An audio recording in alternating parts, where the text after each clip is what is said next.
Os problemas que estão a afetar a Ucrânia, como é que os mercados estão a reagir? Minutas da Fed, aqui a expectativa de subida por parte do BCE dos juros na zona euro e muito mais neste market to market. Se quer saber mais, fique desse lado.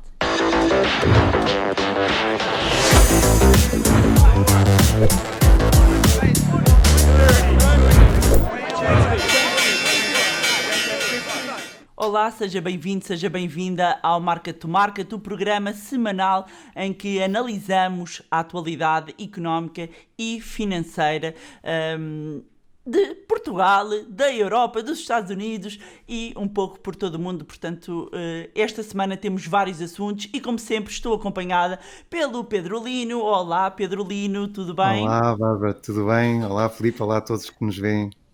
E também Filipe Garcia. Olá, Filipe.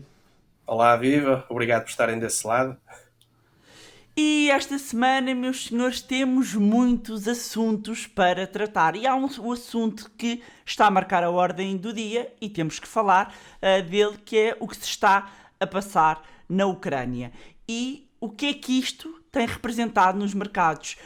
Primeiro, explicarmos aqui um bocadinho porque é que temos assistido a alguma volatilidade, se isto advém do facto dos problemas da Ucrânia, mas vamos contextualizar sobretudo aqui quem nos acompanha, que é como é que os mercados estão a reagir. Filipe, começaria por ti. Ora bem, eu olhando aqui para a evolução dos mercados, a primeira coisa que me apraz dizer é que não me parece que haja um pânico por aí além com toda esta situação.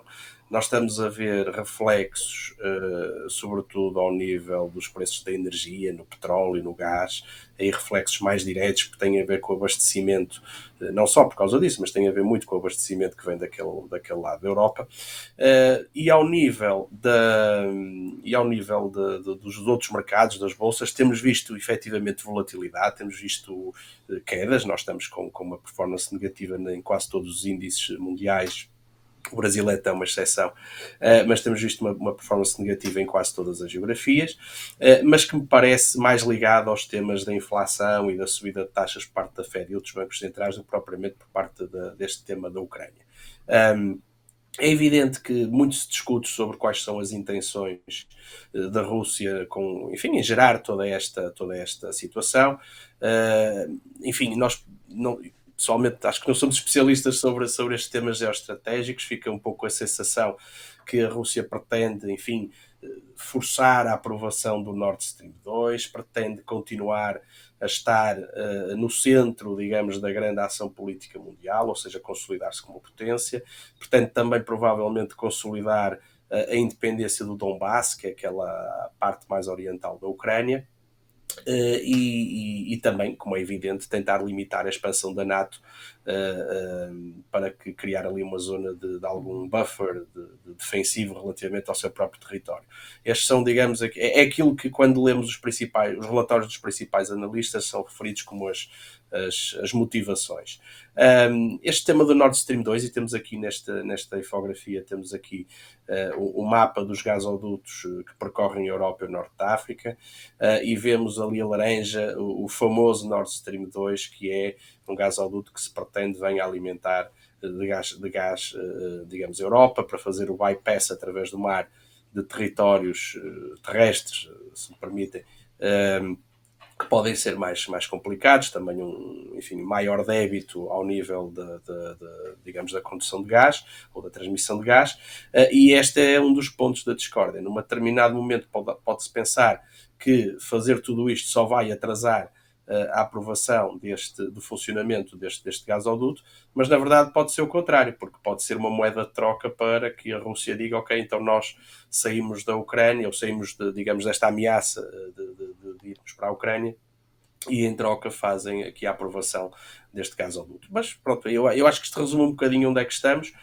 e de alguma forma transmitir esta mensagem que, não obstante estar na mente dos investidores e de estar claramente no topo das notícias, não creio que os principais desenvolvimentos de mercado estejam relacionados com a situação no leste da Europa. E Pedro, qual é que é a tua visão relativamente a este tema? Ou seja, achas que os investidores devem estar preocupados e poderão ser os mercados afetados mesmo nas próximas semanas relativamente a este tema? Sim, situações de incerteza ou de riscos geopolíticos são sempre negativas, nem que seja a curto prazo para os mercados e para os investidores. Neste caso, como o Filipe disse e corroboro também, e acho que tenho a mesma opinião, os mercados estão mais preocupados com a taxa de juros e com a inflação, porque são as métricas que se utilizam para descontar os cash flows. Se a taxa de inflação subir, o cash flow futuro valerá menos, e foi essa a correção que nós vimos em janeiro e até início de fevereiro, principalmente nas ações tecnológicas. Estão mais preocupados com isso, com o valor que as ações valem, do que propriamente a guerra, ou uma eventual guerra. De qualquer das formas, o que nós vimos foi alguma volatilidade consoante saíam as notícias, seja que as tropas, a Rússia movimentava mais tropas para a fronteira com a Ucrânia, seja depois com a retirada, e vimos alguma volatilidade intradiária, que ainda superou os 2% aos 3% em alguns índices, mas se contextualizarmos também na queda que os índices têm desde o início do ano, também vemos que é pouco, e quando até se chegou a um princípio de acordo, salvo erro, na terça-feira, as bolsas subiram, na terça ou quarta-feira, na terça subiram, mas não recuperaram aquilo que tinham perdido, ou seja, o que significa que o mercado continua, isto independentemente de haver aquelas desconfianças que a Rússia apenas está a movimentar tropas de um lado para o outro, mas as notícias até foram positivas e a recuperação dos mercados não foi por aí além, e não foi por aí além porque, lá está, porque há outros fatores que preocupam.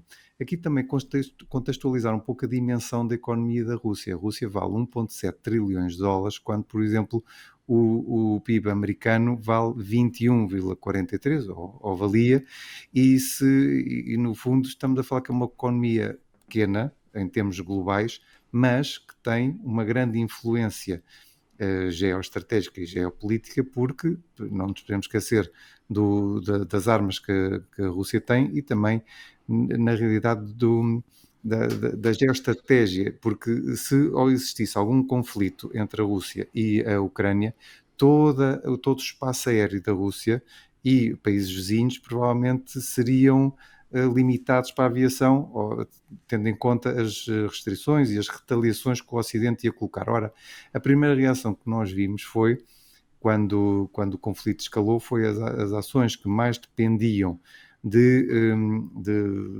transporte, por exemplo, os chips, porque estamos a falar de Taiwan, está próximo está colado à China, mas a China provavelmente irá olhar para os desenvolvimentos em Ucrânia e Rússia para perceber o que é que poderá fazer em relação a Taiwan ou não. Depois, se tivéssemos também um agravado do conflito, toda as disrupções na cadeia de abastecimento se calhar iam-se agravar, e a indústria que seria mais afetada também seria a dos chips. Por isso, há aqui toda uma série de fatores que efetivamente trazem mais incerteza. De qualquer das formas, mais uma vez, os mercados e os investidores continuam, na realidade, mais preocupados com a inflação e como se irá combater. Aqui também trouxemos um gráfico comparativo entre o rublo, a moeda Rússia, que é o rublo, e a moeda da Ucrânia, que é a hryvnia. E as duas, o que vemos é que as duas têm comportamentos muito similares. Basicamente, até diríamos que as economias estariam completamente interligadas. Aquela grande subida ou desvalorização das moedas contra o dólar que vimos entre 2014 e no início de 2015 tem a ver com o conflito da Crimeia e com a invasão da Crimeia, a anexação da Crimeia. Mas a partir daí o que vemos é basicamente uma correlação quase perfeita entre as duas moedas. E quem poderia achar que, e até houve algumas notícias que a moeda ucraniana estava a desvalorizar, que estavam a sair muitos capitais. É verdade, saíram, mas o Banco Central também interveio, mas o que se vê no gráfico não é o colapso da economia ucraniana como se poderia pensar. Neste é a relação entre o rublo e a hryvnia, um diretamente ao outro, e aqui vemos que a volatilidade está baixa, e a relação entre as duas moedas, ou seja, significa que elas andam mesmo muito correlacionadas, se uma sobe a outra também, e por isso esta intervenção mais recente não teve o efeito que a outra teve em 2015, que quando a anexação da Crimeia, o que significa que ainda não se está a atribuir, apesar de todas as notícias e claro, dessa incerteza, não se está a atribuir o mesmo nível de preocupação que há 7 anos atrás. E como é que está neste momento o petróleo, Filipe? Ora bem, o petróleo continua bastante encostado a máximos de ciclo, não é? Estamos perto dos $100 por barril. Nós temos uma situação em que este tema da Ucrânia e da Rússia também é relevante, como referi há pouco, mas há mais do que isso, não é? Nós estamos perante um cenário de alguma escassez, no sentido em que há uma procura grande por esta matéria-prima, não só pelos temas da transição energética, mas também devido a isso. Mas, sobretudo, o que se nota é que os países da OPEP estão, digamos, a conter-se na sua produção, a procura aumentou, e temos também notícias de que digamos, os investimentos em toda a cadeia produtiva ligada ao petróleo têm sido muito limitados, até por toda esta temática ESG, e isso faz com que os custos de produção acabem por subir.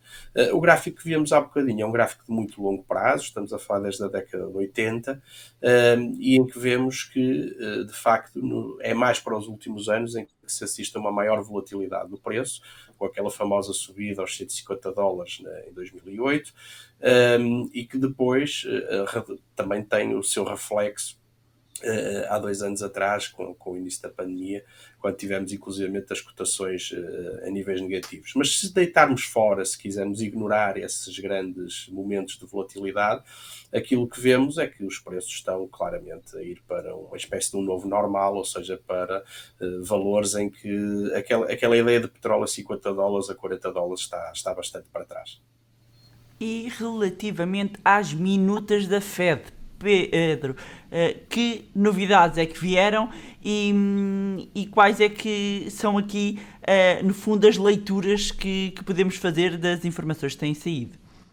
Bem, houve alguma surpresa ontem porque nos últimos dias alguns membros da FED, nomeadamente James Bullard, tinha referido que defendia um ritmo de subidas das taxas de juros mais rápidas, nomeadamente apontou até 0,5% em março. E o que nós vimos nas minutas é que esse tema ainda sequer foi discutido nas reuniões da FED, ou seja, não há ainda um consenso quanto a uma subida muito rápida.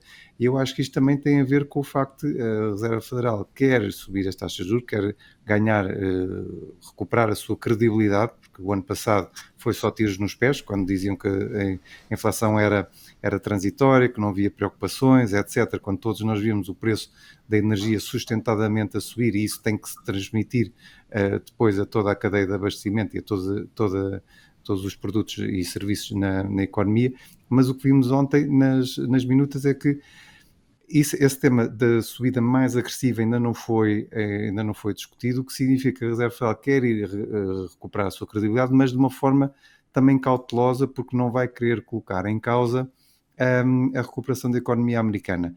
E aqui o que vemos também é que, apesar da taxa de inflação estar nos 7,5%, as expectativas de inflação a 5 anos continuam ancoradas à volta dos 2%. E eu acho que este é um indicador relevante para a decisão da política monetária. Porquê? Porque se a expectativa, se os agentes económicos começassem a incorporar que seria uma inflação duradoura ou multianual, para os próximos 5 anos, provavelmente a pressão ainda seria maior. Estando ali ancorada à volta dos 2%, há efetivamente uma pressão para subir as taxas de juros. Essas subidas vão acontecer. Agora, acho que, lá está, isto provavelmente é aquilo também que falámos há 1 ou 2 semanas, essa subida também já foi incorporada no mercado. Nós temos as taxas de juros a 10 anos já nos 2%, no curto prazo também as taxas subiram substancialmente, por isso eu acho que o que nos disse, e o mercado ontem teve um rally de alívio quando percebeu que a Reserva Federal vai subir as taxas, mas ainda está cautelosa. E quando olhamos, por exemplo, estavas aqui a falar da questão do rally, como é que tem sido então a reação, inclusivamente dos mercados, mercado norte-americano, relativamente a estas notícias? Estamos aqui a ver o gráfico do S&P 500. Sim, o S&P 500, o que vemos aí quase a meio do gráfico foi a queda do mercado por causa da situação da Ucrânia, quando soubemos da instabilidade da movimentação das tropas russas, da iminência de um conflito.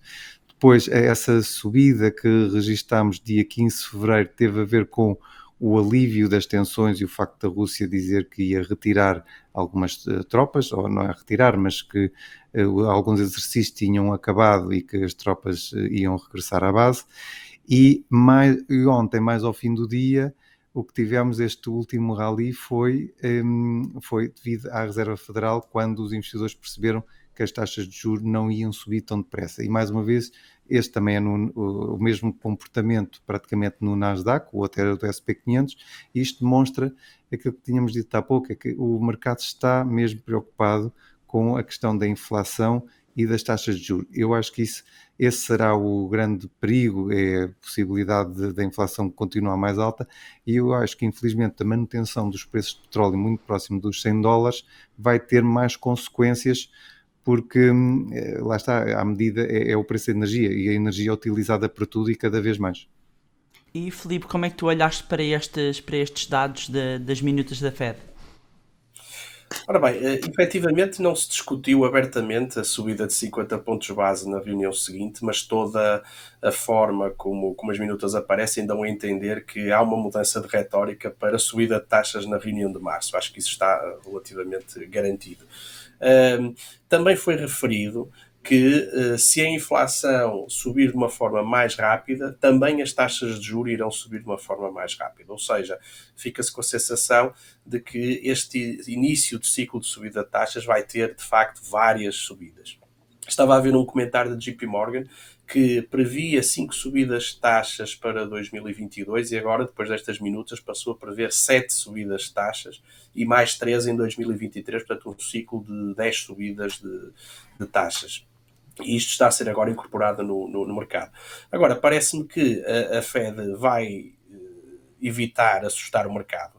Tem plena noção do efeito reflexivo que tem sobre o mercado e, portanto, não vai provavelmente fazer essa subida dos 50 pontos base já, até porque creio que isso iria assustar bastante os investidores que estão preocupados com esta matéria. E se olharmos mesmo para as taxas de juros a 10 anos, vemos que elas estão nos 2,01%, que os 5 anos estão a 1,88% e que os 30 anos, já com todo o prémio de risco incluído, estão só em 2,3%. E, portanto, eu mantenho aquilo que tenho dito nos últimos tempos, que a grande perspectiva é que haja um ciclo de subidas e esse ciclo seja relativamente rápido, mas que não seja muito duradouro. E que as taxas, vamos chamar a taxa terminal, andará em torno dos 2,5%. Ou seja, que os juros não deverão subir muito a partir daí. E acho que isso merece também uma reflexão, porque se for mesmo assim, ok, temos juros mais altos do que aqueles que temos hoje, mas não estamos a falar de uma taxa de juros historicamente alta. O que é que pode estragar tudo isto? O Pedro já referiu. Os preços da energia podem fazer a inflação subir de tal maneira que os bancos centrais não tenham outro remédio que não seja arrefecer a economia, provocar mesmo uma recessão para evitar uma inflação fora de controle. E essa é realmente a grande preocupação dos mercados e não tanto a Ucrânia e a Rússia. Pegando nas tuas palavras, que não tenham outro remédio, que remédio tem, vindo aqui para nós, para a Europa, que remédio é que afinal tem o BCE, e andamos aqui também, sempre no mesmo tema, de um outro lado do Atlântico, e aqui, não é? Andamos aqui com inflação, andamos aqui com política monetária, sobe juros, não sobe juros, em que ponto é que estamos, e pedia-te aqui também uma análise relativamente ao Banco Central Europeu. Pois, nós estamos sempre a falar de juros e sempre a falar de inflação, parece repetitivo, mas efetivamente são as grandes variáveis macro que determinam o curso das políticas, que não são só as monetárias, são também as fiscais. Ou seja, são efetivamente os grandes números, os grandes barómetros que nos permitem perceber onde é que estamos, para onde é que vamos e por aí fora, por isso é que estamos sempre a insistir. Eu sobre o BCE gostava de trazer aqui um assunto que me chamou a atenção esta semana. Há digamos, uma expressão que se diz muito no mercado, que se chama Fed's Put, que é basicamente a put da Fed, ou a opção de venda da Fed, que basicamente define a noção de que há um momento em que se o mercado acionista cair muito, que a Fed entra para tentar salvar o mercado. É um pouco esta a ideia. E eu vi uma coisa curiosa esta semana, que foi até que ponto é que o BCE terá que fazer o mesmo, não tanto para o mercado acionista, mas para o mercado das obrigações. Ou seja, se os juros subirem muito, e os juros já estão a subir, como já temos vindo a explicar, o forward guidance dos bancos centrais, os discursos dos bancos centrais, eles próprios já fazem subir as taxas de mercado, não é preciso virem a subir as taxas formalmente, mas até que ponto é que as taxas de juro dos países têm que subir para que o BCE tenha que meter a mão nisto, digamos assim.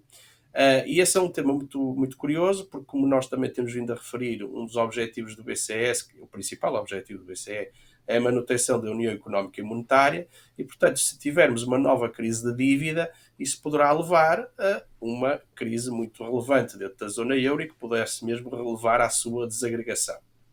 Ora, aquilo que nós temos vindo a verificar é que nas últimas semanas, não só houve uma subida dos juros, como aqui está bastante visível no caso do Bund alemão, que passou para níveis bastante negativos para já acima dos 0,3% a 10 anos, mas temos sobretudo assistido também a um alargamento de spreads entre os custos de financiamento de países como a Itália, Portugal, Espanha e a Alemanha.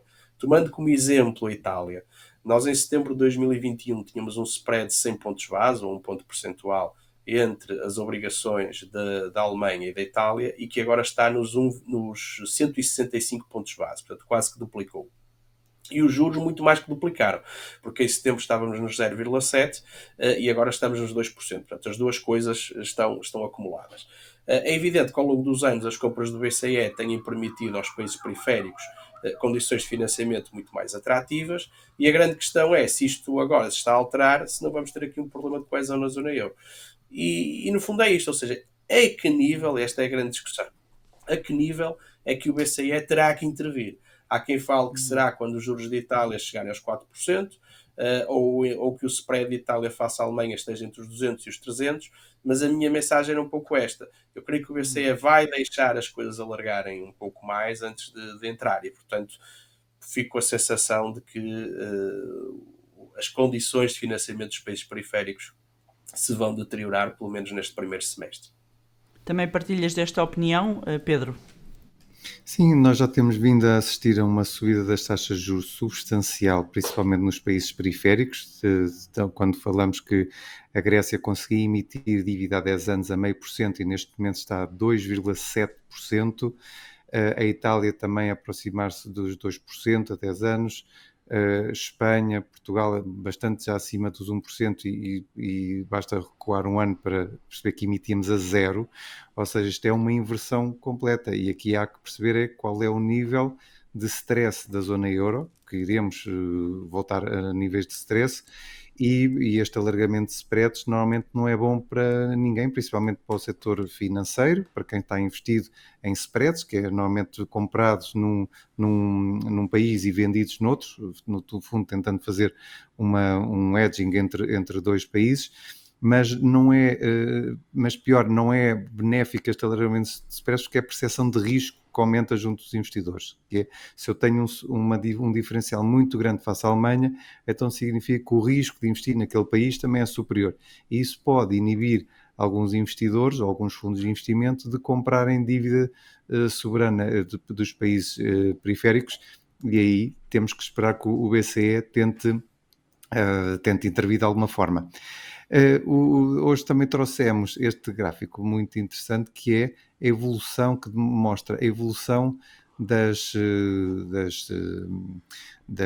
performance das obrigações nos últimos 6 meses e da volatilidade. E o que nós vemos é que todas as obrigações, ou praticamente todos os países que estão aqui referenciados, tiveram um retorno negativo. Quem tivesse comprado obrigações nos últimos 6 meses estaria a perder entre os 2,5% do Japão até mais de 13% nas obrigações gregas.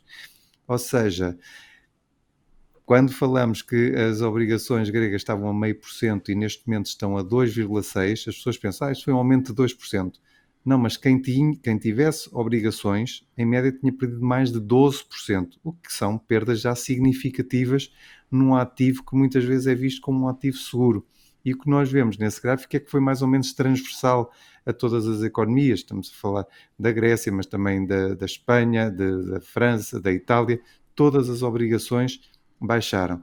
E nestes momentos de inversão de ciclo de taxas de juros, o que eu acho também que os investidores têm que perceber é que no curto prazo há sempre esta penalização das obrigações, ou seja, não há ativos seguros, porque estamos aqui perante uma mudança de tendência. Claro que depois com os cupons, com tudo, as obrigações acabam por amortizar esse efeito de queda, mas o impacto inicial é relevante e foi tido agora nestes últimos 3 a 6 meses.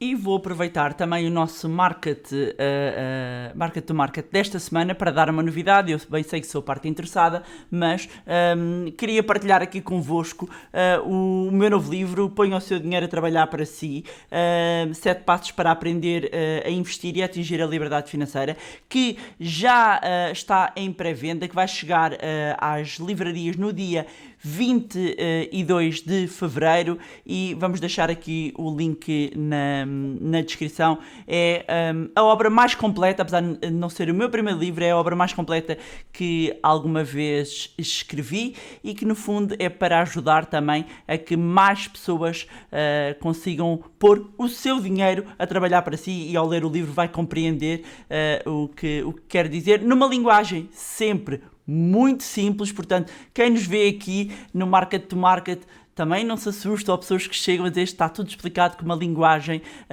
muito simples, porque de facto a literacia financeira e a educação financeira, que também já revelámos aqui nos dados que saíram do BCE, infelizmente Portugal está na cauda da Europa, e também o livro é uma forma de contribuir para mais e melhor literacia financeira em Portugal. E agora é tempo do nosso Market Update.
Em destaque nesta semana temos Nvidia, resultados fresquinhos, ainda quase aqui a palpitar.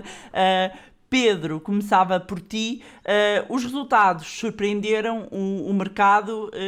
Que números é que vieram da Nvidia? Sim, os resultados foram bastante positivos. Em termos de ganhos por ação, foi cerca de 1,32, quando se esperava 1,22. Ou seja, foram quase 10% superiores à estimativa, mas o relevante é o crescimento. Teve 69% de crescimento ano, mas as receitas também.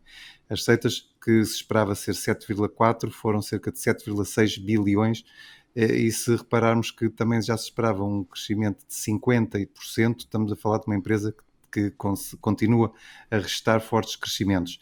Também para o primeiro trimestre, a empresa espera que as receitas possam atingir 8,1 mil milhões de dólares, ou bilhões de dólares, contra os 7,3 bilhões estimados, ou seja, também um forte trimestre em 2022. O que é que está a sustentar esta procura? Tem a ver com a questão dos chips, que nós temos vindo a falar também no programa, mas também o facto de existir uma procura muito substancial pela internet das coisas, e que cada vez mais utiliza chips, e também para a blockchain, e também em termos de inteligência artificial e tudo que vem aí nos próximos 5 anos. Por isso, há uma procura muito relevante neste setor, e a Nvidia está a beneficiar disso. No entanto, eu acho que temos também que alertar o seguinte: na pré-abertura as ações estão a cair cerca de 3% e muitas vezes pode-se perguntar, mas porquê que estão a cair se os resultados bateram todas as estimativas? É verdade, mas não nos podemos esquecer que a empresa transaciona com um PER de 75, ou seja, estamos a falar de comprar uma empresa que tem 75 anos de resultados incorporados e tem cerca de 25 anos de vendas, ou seja, a capitalização bolsista equivale neste momento a 25 anos de vendas. Mesmo que as vendas continuem a crescer aos 50%, 60% e 70%, não nos temos que esquecer que o mercado tende a incorporar. De qualquer das formas, os resultados são bons e também não nos podemos esquecer que agora estamos muito com o foco nas subidas de taxas de juros e claro que mesmo empresas de forte crescimento que apresentem resultados bons têm este impacto da subida de taxas de juros. Filipe, o que é que destacarias aqui da Nvidia? Olha, eu destacaria exatamente aquilo que o Pedro estava agora a aflorar, que é a forma como estas coisas nos mercados financeiros não funcionam de forma automática. Ou seja, as perspectivas para a empresa são boas, o crescimento é absolutamente fantástico, e quem olhar só realmente para estes títulos fica a pensar que isto é a melhor ação do mundo para comprar. E se calhar até é. Agora, o que gostaria de destacar é essencialmente a evolução da cotação que esta empresa tem registado nos últimos tempos, que creio que é útil para colocarmos um pouco as coisas em perspectiva. Nós estamos a falar que no final de 2020, portanto na altura da pandemia, isto era um título que estava a cotar na casa dos $50. Antes da pandemia andava nos 75, 80, portanto teve uma queda bastante, relevante, mas no último trimestre do ano passado chegou a $340. Eu retomo onde é que estávamos a falar. Estamos a falar de $50 em 2020 para $340 no final de 2021. Estamos a falar quase de 7 vezes de evolução. Depois disso, já este ano, com toda, digamos, estas correções que existiram nos mercados mais growth e, portanto, com os receios de subida da taxa de juros, as ações vieram para cerca de $210 e agora estão nos $265. Enfim, vamos ver como é que as coisas abrem. Mas o que eu quero dizer é, não é de facto simples às vezes navegar nestes mercados, porque pensa-se muito em relações de causa e efeito, e sobretudo quem está a aprender pensa muito dessa matéria, ou seja, olha para taxas de crescimento muito altas e acha que é uma boa oportunidade, ou acha para resultados que batem todas as estimativas, como foi o caso, e acham que é uma oportunidade. Ora bem, há mais dimensões nos mercados, não é? E a volatilidade que esta ação tem muito a ver com o setor e com as elevadíssimas expectativas de crescimento que existem para o futuro. Nós já tivemos casos de sucesso no passado de títulos, enfim, que eram igualmente caros. Eu estou-me a lembrar de uma Google, estou a lembrar-me de uma Tesla, estou a lembrar-me de uma Amazon, e que depois acabaram efetivamente por concretizar em ganhos bastante relevantes. Mas há muitas outras que não conseguiram, e portanto é preciso compreender que não se pode analisar estas ações de uma maneira assim tão simples, de olhar só para os resultados e dizer que vão subir por causa disso, porque há muito mais do que isso. Muito bem, e agora é tempo do nosso consultório.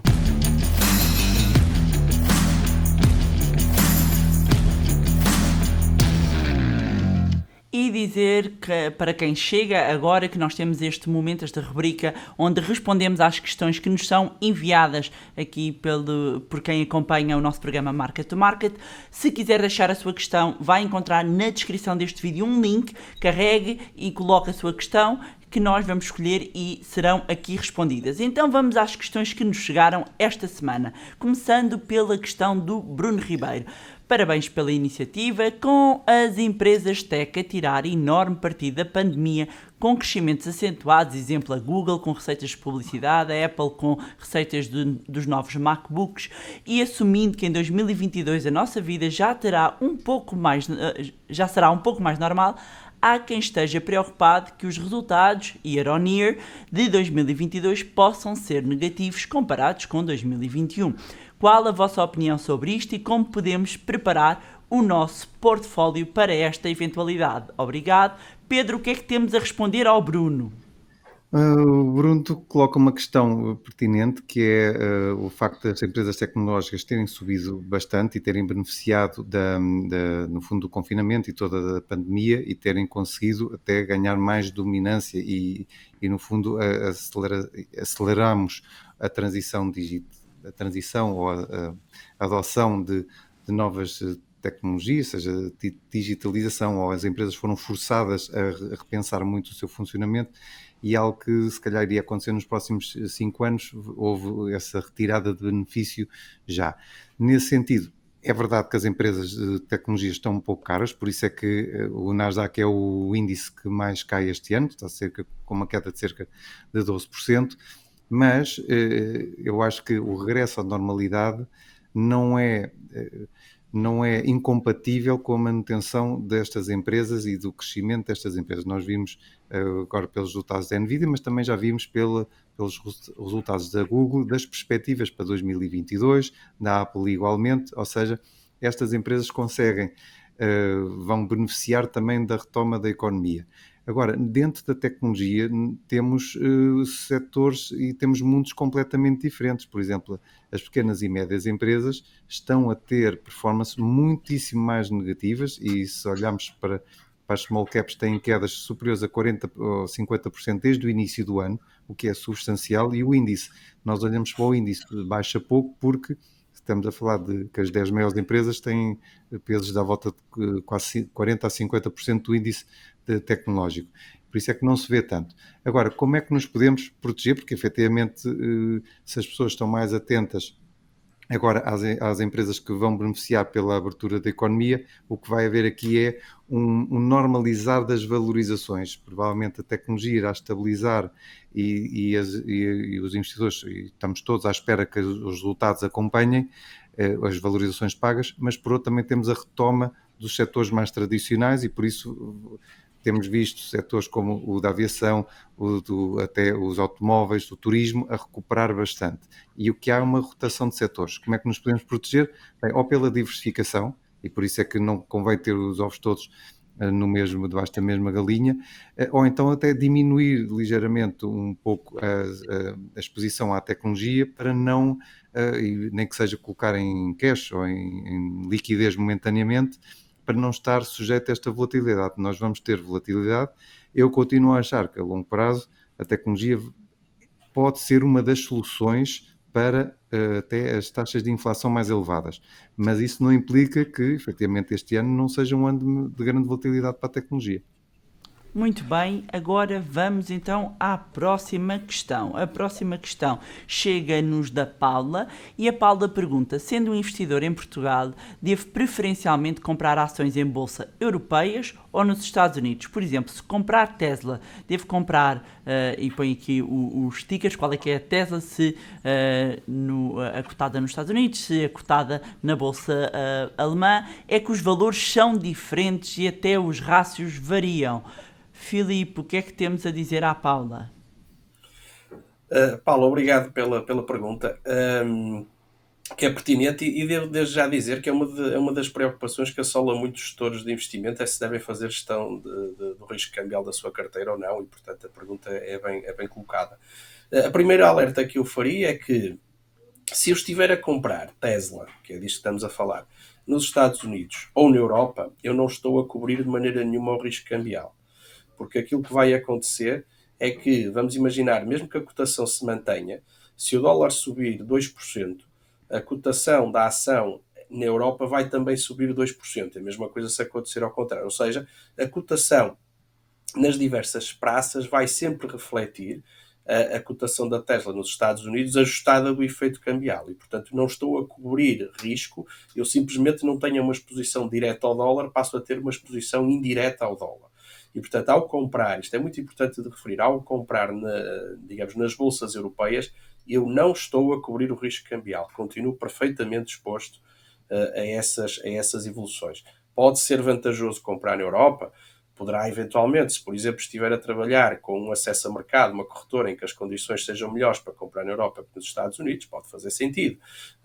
Eu preferiria comprar sempre onde os mercados forem mais líquidos, isto é, digamos, na bolsa de base dessas ações. Quanto à questão ainda do risco cambial, eu creio que nós temos que discernir entre dois tipos de títulos. Títulos globais, uma Tesla é um exemplo, uma Google, uma Apple, que têm, portanto, atividade um pouco por todo o mundo, são títulos que, por sua definição, até já estão mais protegidos de variações cambiais porque têm cash flows com origem em várias geografias. E, de alguma forma, isso já lhes permite, digamos, dentro daquele compósito que há, o preço da ação já está incluído muita coisa, inclusive a atividade em muitos países. Se eu estiver a comprar uma ação americana de um negócio que só funciona nos Estados Unidos, eu aí estou completamente exposto ao dólar e completamente exposto aos Estados Unidos e posso querer ou não fazer, digamos, a gestão do risco cambial por essa via. Ao gerir o risco cambial, mais uma vez insisto, não posso fazer através de comprar essa ação na Europa. O que eu tenho que fazer é cobrir mesmo os dólares a que estou exposto nessa ação. Isso tem custos, o hedging tem custos, e sobretudo o que a literatura nos mostra, portanto os researches mais científicos nos mostram, é que há um grande custo comportamental em fazer hedging, digamos, cambial de carteiras, se não se seguir uma atitude sistemática. Isto é, se eu tentar prever agora o dólar vai subir, agora o dólar vai descer, e numas alturas cubro, noutras alturas não cubro, o que a literatura nos mostra é que isso dá mau resultado. Portanto, se decidir cobrir, tem que estar sempre coberto e assumir esse custo. Caso contrário, é melhor comprar na bolsa mais líquida no natural, será isso? Eu preferiria sempre comprar natural. na bolsa mais líquida, eu creio que é sempre a melhor solução. Porque ainda assim, só dar uma nota, falar de empresas norte-americanas, estamos a falar de um dólar, estamos a falar do euro, não estamos a falar de uma empresa com uma moeda fraca, não é? É completamente diferente, e a título de exemplo, de estar a investir numa empresa no Brasil, não é? Em que temos um real e aí é completamente diferente. Sim, mas mesmo assim as variações podem ser impressionantes, ou seja, nós já tivemos, vou aos extremos, claro, mas nós tivemos o euro-dólar já a valer 0,85 e já tivemos o euro-dólar a valer 1,60. E, portanto, mas no longo prazo isto não se esbate? Podes bater, mas o longo prazo é muito interessante, mas como dizia o Keynes, não é? Quer dizer, estamos todos mortos. Portanto, o problema é que, mesmo no longo prazo, as coisas poderem se esbater. Há momentos em que estamos a registrar uma perda de tal modo significativa que nos pode levar a tomar uma decisão com base na situação que tenho hoje. E, portanto, tenho sempre que ter isso em consideração. Eu, para rematar, diria só o seguinte: eu acho que quando há digamos, uma dimensão patrimonial suficientemente significativa, até faz sentido estar diversificado em moeda, e, portanto, não vejo isso como uma desvantagem, vejo isso, inclusivamente, como uma vantagem. Muito bem, ficou aqui a resposta para a Paula. A Paula já viu que é que isto é um tema aqui que só esse tema dava um programa inteiro. É verdade, não é? Meus senhores, muito obrigado uma vez mais pelo vosso tempo, pela partilha, por me acompanharem aqui no Market to Market. Para a semana regressamos com mais temas da atualidade económica e financeira. Até para a semana. Deus, até para a semana. Até para a semana.